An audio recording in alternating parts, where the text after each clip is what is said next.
Medical का wholesale business कैसे शुरू करें? स्टेप्स, लागत एवं अन्य टिप्स। भारत में मेडिकल सप्लाई का बहुत बड़ा कारोबार है। भारत में बनी दवाइयां और मेडिकल उपकरण केवल भारत में ही नहीं इस्तेमाल होते हैं, बल्कि उन्हें विदेशों में भी भेजा जाता है।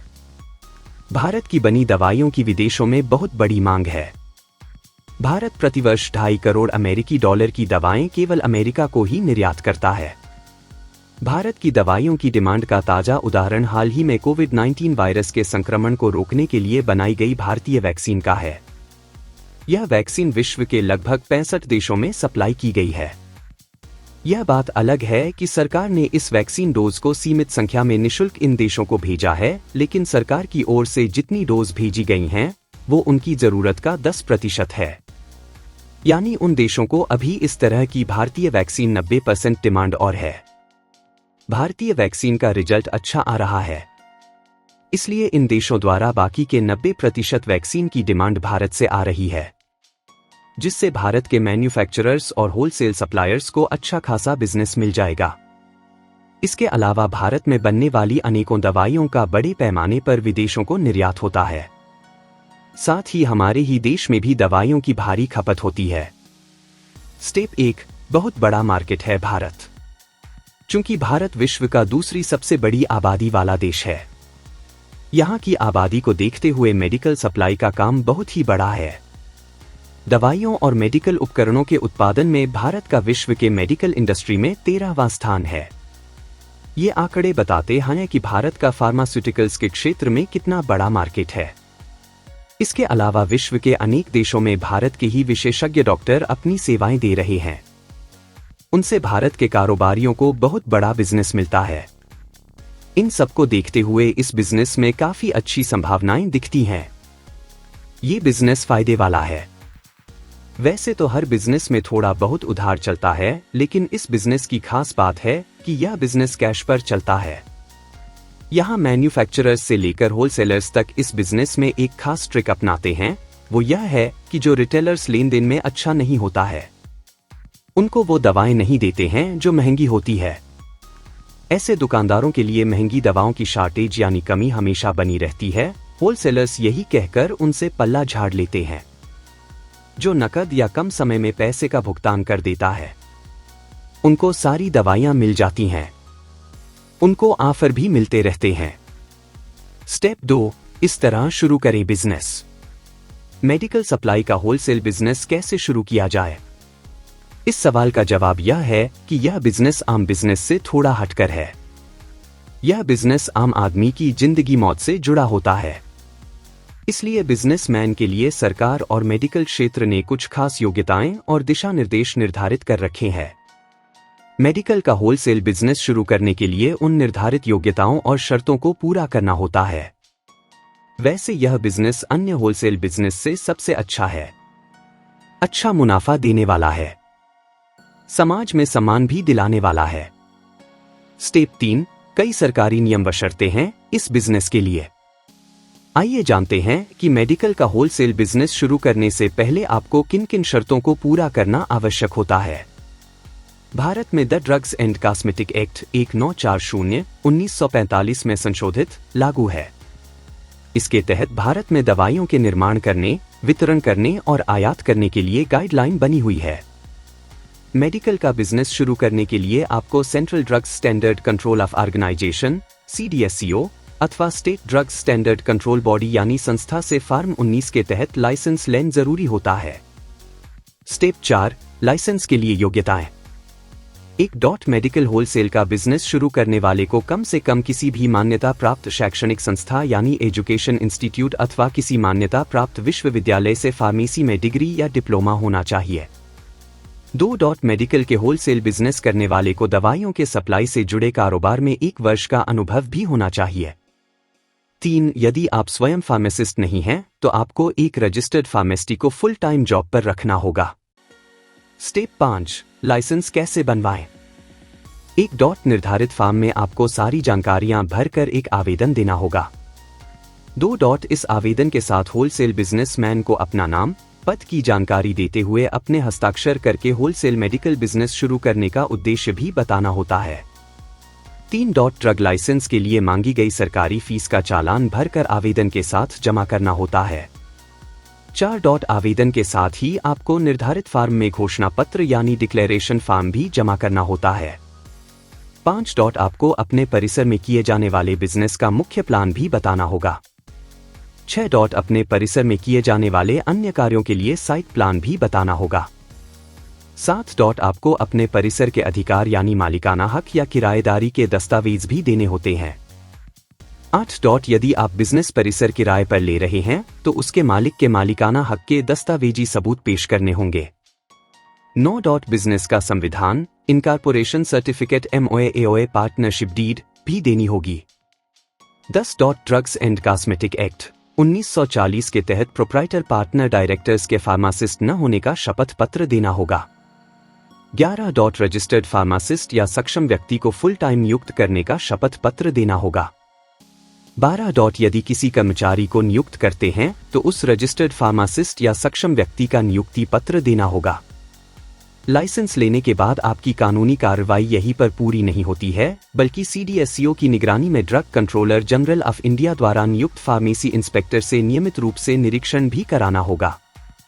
इसमें दवाइयों की बिक्री, स्टोरेज व दवाइयों के डिस्प्ले आदि के मानकों को बनाए रखना होता है। स्टेप 6, ये 4 काम भी करने होंगे। लाइसेंस लेने की प्रक्रिया से तो आपको यह मालूम हो गया है कि आपको इस बिजनेस शुरू करने से पहले कौन कौन से 4 प्रमुख काम करने जरूरी होंगे। 1. पहला यह कि आप खुद फार्मासिस्ट हैं तो अच्छा है, वरना आपको एक फार्मासिस्ट को नियुक्त करना होगा, उसके बिना काम नहीं शुरू हो सकेगा। 2. दूसरा यह कि आपको अपने शोरूम कम गोडाउन के मालिकाना हक के कागजात को भी सरकार के समक्ष पेश करने होंगे। 3. तीसरा यह कि आपको अपने दुकान कम गोदाम में रेफ्रिजरेटर और AC लगानी जरूरी होंगी, क्योंकि इसके बिना वैक्सीन, सेरा, इंसुलिन, इंजेक्शन आदि का सुरक्षित नहीं रखा जा सकता है। 4. चौथा यह कि आपको अपने दुकान या गोदाम में साफ सफाई का विशेष ध्यान रखना होगा। इसके आसपास भी विशेष सफाई रखनी होगी। स्टेप 7, कितनी लागत आएगी। होलसेल बिजनेस शुरू करने के लिए आपको किन किन वस्तुओं की जरूरत पड़ सकती है और उन पर कितना खर्चा आएगा, इसको इस तरह से जाना जा सकता है। 1. लाइसेंस और अन्य दस्तावेज। लाइसेंस व रजिस्ट्रेशन फीस पर लगभग 30,000 रुपए खर्च हो सकते हैं। 2. दुकान शोरूम गोदाम के लिए आपको फर्नीचर, अलमारियां, AC और रेफ्रिजरेटर पर 2 से 2.5 लाख रुपए तक का खर्चा हो सकता है। 3. कंप्यूटर सिस्टम पर 50,000 रुपए तक का खर्चा आ सकता है। 4. यदि दुकान शोरूम गोदाम आपका अपना है तो उसकी भी लागत निकालनी होगी, किराए की है तो किराया लगाना ही होगा। 5. दवाइयों और मेडिकल उपकरणों की खरीद पर होने वाला खर्चा अलग से। 6. इसके अलावा आपको फार्मासिस्ट सहित कई कर्मचारियों की भी जरूरत होगी, इस पर 1 लाख रुपए के आसपास खर्चा होगा। 7. थोक में दवाइयां व मेडिकल उपकरण खरीदने में भी अच्छी खासी रकम खर्च करनी होगी। 8. इस तरह से इस बिजनेस में 40 से 80 लाख रुपए की लागत आएगी। स्टेप 8, कितना मुनाफा मिलेगा। इस बिजनेस में मुनाफा यानी लाभ कितना हो सकता है, यह आपके बिजनेस पर निर्भर करता है कि आप किस तरह का बिजनेस करते हैं। जैसे 1. ब्रांडेड या unbranded medicine. 2. Generic medicine. 3. Brand value medicine. 3. आपकी फर्म के रेप्यूटेशन पर। 4. एथनिक या अनएथिकल प्रैक्टिस। 5. बिना डॉक्टरी सलाह वाली दवाइयों का बिजनेस। बिजनेस के बाद आप किस तरह का होलसेल बिजनेस करना चाहते हैं। मेडिकल के होलसेल बिजनेस के भी कई रूप होते हैं, उसी हिसाब से उनका प्रॉफिट तय होता है। 1. C&F agent, carrier and forward agent. 2. Stockist. 3. Distributor. 4. Chemist. 5. Pharmacy. यदि आप होलसेलर या स्टॉकिस्ट हैं तो आपको 6 से 10% का मुनाफा मिल सकता है। इसके अलावा समय समय पर मैन्युफैक्चरर्स द्वारा दी जाने वाले प्रमोटर्स स्कीमों का भी लाभ मिल सकता है। इसके अलावा अन्य तरह के होलसेल बिजनेस में कंपनियों द्वारा मुनाफा तय किया जाता है। स्टेप 9, एक्सपायरी डेट से रहना होगा सतर्क। भारत में ड्रग्स एंड कॉस्मेटिक्स एक्ट 1948 की धारा बी नियम 98 के अनुसार किसी भी दवाई को 5 वर्ष से अधिक स्टोर नहीं कर सकते। वह भी रखरखाव की दशा पर निर्धारित करेगा। दवाई के बिजनेस में बिजनेसमैन को एक्सपायरी डेट को लेकर हमेशा सतर्क रहना होगा। अपने स्टोर को लगातार चेक करते रहना होगा। उन दवाइयों को सबसे पहले बेचने की कोशिश करनी होगी जिनकी एक्सपायरी डेट काफी नजदीक है। इसीलिए आपको अपने स्टोर में रखी दवाओं की लिस्ट बनानी होगी या कंप्यूटराइज्ड कर उसकी एक्सपायरी डेट को भी लिखना होगा। इसकी चेकिंग के लिए डेली एक रूटीन वर्क करना होगा, जिससे रोजाना ही एक्सपायरी डेट वाली दवाओं की जानकारी होती रहे। स्टेप 10, क्यों हो जाती हैं दवाएं एक्सपायर? जो दवाइयां केवल रजिस्टर्ड मेडिकल प्रैक्टिशनर्स द्वारा लिखी जाती हैं, उनको कम मात्रा में स्टोर करना चाहिए, क्योंकि ये दवाइयां वही लोग खरीदने आएंगे जिन्हें डॉक्टर लिख कर देगा। आपको उन दवाइयों पर अधिक ध्यान देना होगा जो मेडिकल स्टोर पर, ग्रोसरी स्टोर पर आम बीमारियों में इस्तेमाल की जाती हैं, जिन्हें डॉक्टर की सिफारिश के बिना ही लोग खरीद लेते हैं। ऐसे दवाइयों की डिमांड काफी होती है। इसके अलावा बीमारियों के सीजन में इस तरह की दवाइयों की डिमांड काफी बढ़ जाती है। स्टेप 11, माल बेचने के लिए क्या क्या करें? अपना माल बेचने के लिए होलसेलर्स को local clinic, private hospital, health care centres, charity व धार्मिक व सोशल सर्विस वाले संगठनों द्वारा चलाए जाने वाले अस्पतालों से संपर्क करना चाहिए। इन सभी लोगों को ऑफर्स और अन्य बेनिफिट्स का प्रलोभन भी देना चाहिए। लोकल फार्मेसी व क्लिनिक को अधिकतम मुनाफे के साथ अच्छी क्वालिटी वाली दवाइयों को कम दामों पर देने से आपका बिजनेस अच्छी तरह चल जाएगा। छोटे छोटे शहरों व कस्बों की क्लिनिकों में ब्रांडेड कंपनियों की अल्टरनेट प्रोडक्ट यानी दूसरे कम दामों वाले विकल्प वाली दवाइयां देने और उनसे होने वाले लाभ के बारे में बताना होगा। बड़े शहरों के मेडिकल स्टोर व क्लिनिक अच्छी क्वालिटी वाली दवाइयां भारी डिस्काउंट में चाहते हैं। वो उन दवाइयों को MRP पर बेचकर अच्छा मुनाफा कमाते हैं। स्टेप 12, सरकारी योजनाओं में किस्मत आजमाएं।